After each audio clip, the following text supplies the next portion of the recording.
الحمد لله وكفى والصلاة والسلام على من لا نبي بعده أما بعد فأعوذ بالله من الشيطان الرجيم بسم الله الرحمن الرحيم يا أيها الذين آمنوا قوا أنفسكم وأهليكم نارا وقودها الناس والحجارة وقال سيد الأولين والآخرين صلى الله تعالى عليه وسلم ما نحل والد عن ولد من نحل من أدب حسن وقال سيد الأولين والآخرين صلى الله تعالى عليه وسلم أكرموا أولادكم وأحسنوا آدابهم وقال سيد الأولين والآخرين صلى الله تعالى عليه وسلم تدعون يوم القيامة بأسمائكم وأسماء آبائكم فأحسنوا أسماءهم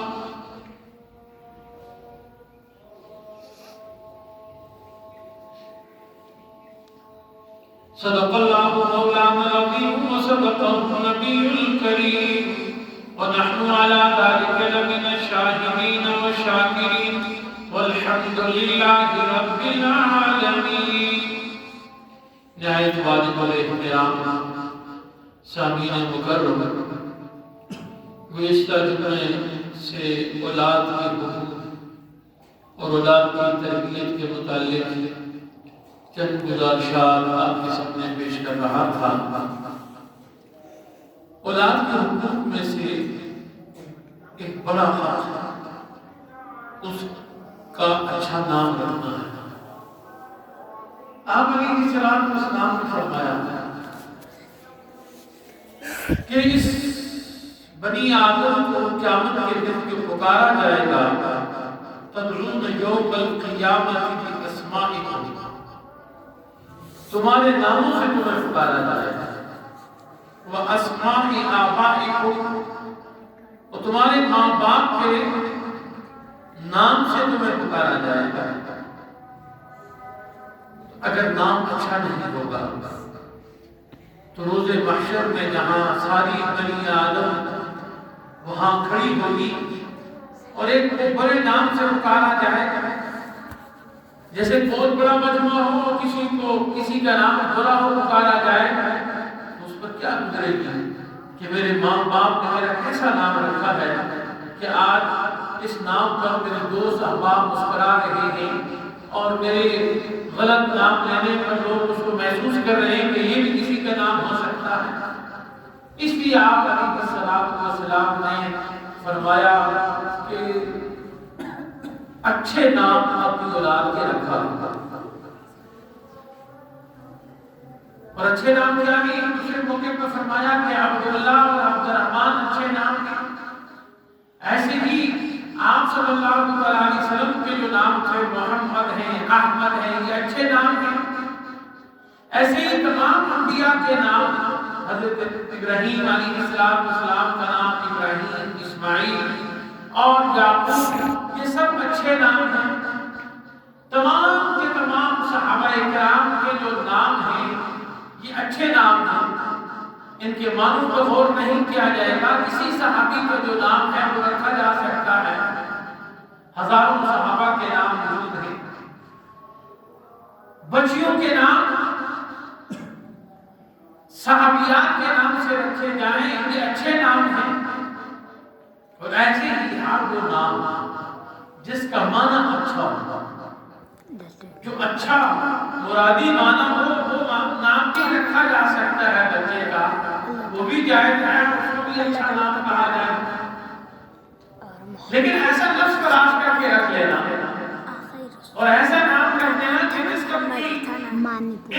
کسی کا نام بھی نہ ہو، نہ تو کسی نبی کا نام ہو، نہ کسی صحابی کا نام ہو، بچیوں کے ناموں میں سے نہ کسی صحابیہ کا نام ہو، اور نہ کوئی ایسا نام ہو جو اچھے معنی والا ہو. یعنی صحابہ کے بعد اگر کوئی نام رکھتے ہیں اور کہیں کسی اور جگہ سے نام اٹھاتے ہیں تو اس کے لیے شرط ہے کہ اس کا معنی مناسب اور اچھا معنی ہو. تو اگر نام اور معنی اچھا نہیں ہے اور ہم کسی کا نام رکھ لیتے ہیں تو یہ اس بچے کے ساتھ زیادتی ہوتی ہے والدین کی طرف سے کہ اس کے نام کو غلط نام رکھنا. کبھی جدید نام کے چکر میں کہ ایسا نام ہو کہ کسی کو پتہ ہی نہ ہو اور ایسا نام رکھ دیا جاتا ہے کہ جس کا معنی درست نہیں ہوتا، یا مطلقاً کسی جگہ سے دیکھ دیا جاتا ہے کہ قرآن مجید میں ہے، قرآن مجید میں کوئی ایسا لفظ ہے کہ جو جہنم کے معنی میں آیا ہے تو ہم وہ اٹھا کے نام رکھ دیتے ہیں. حاویہ رکھ دیا، کچھ اور ایسا نام رکھ دیا، تو یہ جو جہنم کے نام ہیں تو ہم نے یہ نام اٹھا کر کسی بچی کے کسی بچے کے رکھ دیے تو یہ اس بچے کے ساتھ والدین کی طرف سے زیادتی ہوتی ہے. تو اس لیے جناب رسول اللہ صلی اللہ علیہ وسلم نے اس بات کا ہمیں حکم دیا کہ اولاد کے حقوق میں سے ایک اہم اور سب سے پہلا حق اس کا اچھا نام رکھنا ہے. اس اچھے نام کو رکھنے کی ہمیں کوشش کرنی چاہیے. دوسری گزارش کہ جناب رسول اللہ صلی اللہ علیہ وسلم نے فرمایا اکرموا اولادکم واحسنوا آدابہم، کہ اپنے اولاد کا اکرام کرو. اس اکرام کے ایک معنی تو یہ ہوتا ہے کہ اس کے جسم کے، اس کے بدن کے، اس کے حالت حاضرہ کے جتنے بھی حقوق ہیں اس کی ادائیگی کی فکر کرنی چاہیے کہ اس کے کپڑے ہیں، اس کا لباس ہے، اس کے لیے کھانا پینا ہے، اور ان تمام چیزوں کا انتظام کرنا یہ بھی اولاد کے اکرام میں آتا ہے. اور اولاد کے اکرام میں یہ بھی آتا ہے کہ ایسا نہیں ہے کہ وہ بیٹا ہے یا بیٹی ہے تو بس آپ جیسے چاہیں اس سے بات کریں، ایسا نہیں ہے. اس کو عزت نفس دینے کا حکم دیا گیا ہے، اس کا اکرام کرنے کا حکم دیا گیا ہے، اس کو اچھے انداز میں پکارنے کا حکم دیا گیا ہے. یعنی ایسے والد ہو کہ وہ اپنی اولاد کو اچھے انداز میں پیار کے ساتھ اس کی عزت نفس کے ساتھ اس کو پکارے. اگر والد ہمیشہ بچے کو ڈانٹتا رہے تو بچہ کہے گا میرے والد کا تو کام ہی ڈانٹتا ہے. اگر والدین اپنے بچے کے کسی کمی کو دوسروں کے سامنے ظاہر کریں گے تو بچے کے دل میں والد کی عزت اور احترام کم ہونا شروع ہو جائے. کہ اگر میری کوئی کمزوری تھی تو اس کمزوری کو میرے سامنے تو بیان کرنا چاہیے تھا، لیکن دوسروں کے سامنے اپنے اولاد کی کمیوں کو، ان کی کوتاہیوں کا ذکر جو محبت کی کمی کا باعث ہوتا ہے. اس لیے اپنی اولاد کو عزت دینی چاہیے، احترام دینا چاہیے، عزت نفس دینی چاہیے. بے شک وہ بچہ ہے آپ کا، لیکن وہ آپ سے عزت مانگ رہا ہے، وہ آپ سے احترام اور عزت نفس کا نور چاہ رہا ہے. وہ چھوٹا سا بچہ کیوں نہ ہو لیکن اس کی بھی عزت نفس ہے. آپ سے آنکھ سے اگر نکال دیں گے تو تب بھی اس اپنے غم کا اظہار و ناراضگی میں، رونے کی یا کسی بھی شکل میں وہ بچہ کر رہا ہوتا ہے، اگرچہ وہ بالکل معصوم کیوں نہ ہو، کیونکہ وہ بھی عزت نفس کو اور اپنے احترام کو سمجھ رہا ہوتا ہے اور اس کو وہ طلب کر رہا ہوتا ہے. اس لیے اکرموا اولادکم کے اس مبارک جملے کے ذریعے سے جناب رسول اللہ صلی اللہ علیہ وسلم نے اپنی امت کو سمجھایا کہ اولاد کے حقوق میں اس کی عزت نفس بھی ہے کہ اس کی پیار کے ساتھ، اس کے محبت کے ساتھ، اس کی عزت نفس کے ساتھ اس کے ساتھ معاملہ کرنا چاہیے. اپنی اولاد کے ساتھ ایسا معاملہ ہرگز نہیں کرنا چاہیے کہ اس میں اس کی عزت نفس کی رعایت نہ رکھی جائے. جو اس کو آزادی چاہیے اس حد تک آزادی دینی چاہیے جو اس کے حق یہ بھی اس کے حقوق میں سے ہے۔ مثلا اگر بالغہ بچی ہے وہ جہاں شادی کرنا چاہ رہی ہے، والدین ایک جگہ کرانا چاہ رہے ہیں اس کا نکاح، تو وہ جبر نہیں کر سکتے اگر وہ بچی راضی نہ ہو۔ اس کو سمجھایا تو جا سکتا ہے کہ ہم جو آپ کے لیے سوچ رہے ہیں بہتر سوچ رہے ہیں کہ اگر یہ رشتہ مناسب ہو، لیکن جبر نہیں کیا جا سکتا کہ ایسا جبر کہ اس کی مرضی بالکل نہ ہو اور آپ اس پر جبر کر دیں، اس کی حقوق تلفی ہے۔ بچے کے رشتے میں بھی اس کی مرضی کی رعایت رکھی جائے گی، اس کو سمجھایا تو جائے گا۔ ہاں اگر بچی کوئی ایسا فیصلہ کر رہی ہے کہ جہاں نسل کا معاملہ بن رہا ہے، بچی کا مستقبل بالکل تباہ ہو رہا ہے، خاندان کے لیے وہ آگ کا سبب بن رہا ہے، تو وہاں والدین اس کو سمجھا سکتے ہیں۔ شریعت میں والدین کو بھی حق دیا کہ اس نکاح کو فسخ بھی کرایا جا سکتا ہے جو بدنامی کا بہت بڑا باعث ہو، لیکن اگر وہاں نسب کا معاملہ نہیں ہے، خاندانی اتنے فرق نہیں ہے، اور وہ بچی سمجھ رہی ہے کہ یہ رشتہ میرے لیے زیادہ مناسب ہے میری مستقبل کے حوالے سے، تو بچی کی اس حقوق کو مانا جائے گا۔ شریعت کہتی ہے بچی کی اس بات میں رعایت رکھی جائے۔ ایسے ہی تعلیم کے اندر بھی یہ دیکھا جائے گا کہ والدین مثلاً اگر ڈاکٹر ہیں اور وہ اس پر مصر ہیں کہ اس بچے کو ڈاکٹر ہی بنانا ہے، اور بچے کا ذہن ادھر بالکل نہیں جا رہا، اور اس کو ڈانٹ ڈپٹ کر کے اس کے ذہن پہ سوار ہو کر اس کو جبراً کسی تعلیم کی طرف لے جانا، یہ بھی بچے کی حق تلفی ہے۔ اس میں اس کی رعایت رکھی جائے گی، اس کے جذبات کی رعایت رکھی جائے گی، اس کے شوق کو سامنے رکھا جائے گا۔ ہاں اس کی بہتر رہبری اور رہنمائی ضرور کرنی چاہیے کہ وہ جو فیصلہ کر رہا ہو اگر سراسر غلط کر رہا ہو تو اس کے دوستوں کے ذریعے سے، اسلام کے ماہرین کے ذریعے سے اس کی بہترین رہنمائی کر کے بندوبست کرنا چاہیے، لیکن اس پر اس کے سر پر ایسے انداز میں سوار نہیں ہو جانا چاہیے کہ وہ انجینئر بننا چاہ رہا ہو، آپ ہر حالت میں اس کو ڈاکٹر بنانا چاہ رہے ہیں، وہ عالم بننا چاہ رہا ہو، آپ اس کو کسی اور لین میں لگانا چاہ رہے ہیں۔ نہیں، آپ اس کو پیار کے ساتھ، محبت کے ساتھ، اگر آپ کی رائے زیادہ مضبوط ہے تو رائے کو پیش کر سکتے ہیں، بچوں پر جبر نہیں کیا جا سکتا۔ لیکن کچھ چیزیں ایسی ہیں جہاں بچوں پر جبر کرنے کا بھی حکم دیا گیا، تو سختی کرنے کا حکم دیا گیا، اور وہ سختی جہاں کرنے کا حکم دیا گیا وہاں ہم بالکل بچوں کی طرف ان کی طرف خیال ہی نہیں رکھ رہے ہوتے۔ حدیث میں آیا کہ والدین پر یہ حق ہے کہ وہ احسن آداب ان کو اچھے آداب سے، تو اچھے آداب کی جو بنیاد ہوا کرتی ہے وہ بچپن سے ہو جاتی ہے کہ بچے کو سب سے پہلے قرآن سکھانا چاہیے، سب سے پہلے اس کی زبان پر جو کلمہ جاری ہو وہ لا الہ الا اللہ جاری ہونا چاہیے، اس کی زبان سے خیر کے کلمات نکلنے چاہیے۔ آج ہمارے معاشرے میں ایسا بگاڑ آ گیا کہ بچہ گالیاں دے تو ہم خوش ہو رہے ہوتے ہیں، وہ برا بلا کہے تو ہم خوش ہو رہے ہوتے ہیں، اور ہم اس کی تربیت پیار و محبت سے کرنے کے لیے تیار نہیں ہو رہے ہوتے۔ اور اگر بچوں سے کوئی پوچھے، مہمان آ کر کیا کلمہ سنا دیں، سورہ اخلاص سنا دیں، کوئی آپ کی صورتیں سنا دیں،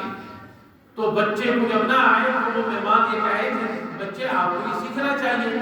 بچہ اگر والدین کے سامنے ذکر کرے تو بچے کے سامنے والدین کے جملے کہہ کے رد کر دیتے ہیں کہ ابھی تو بچہ ہے، سیکھ لے گا آئندہ جا کر، تو یہ بچے کی غلط تربیت ہے۔ قرآن کی، حدیث کی، شریعت کی، دین اسلام کی اہمیت کو کم کرنا ہوا کرتا ہے، جو بچے کے دل و دماغ میں آہستہ آہستہ بیٹھنا شروع ہو جاتی ہے اور وہ دینی تربیت سے دور ہوتا چلا جاتا ہے۔ ایسے ہی بچوں کے لباس کے متعلق بھی ہمیں دیکھنا چاہیے کہ بچے کیسے لباس پہن رہے ہیں۔ یہ ایسا لباس تو نہیں ہے جو بہت چست لباس ہے، جو آدھا لباس ہے،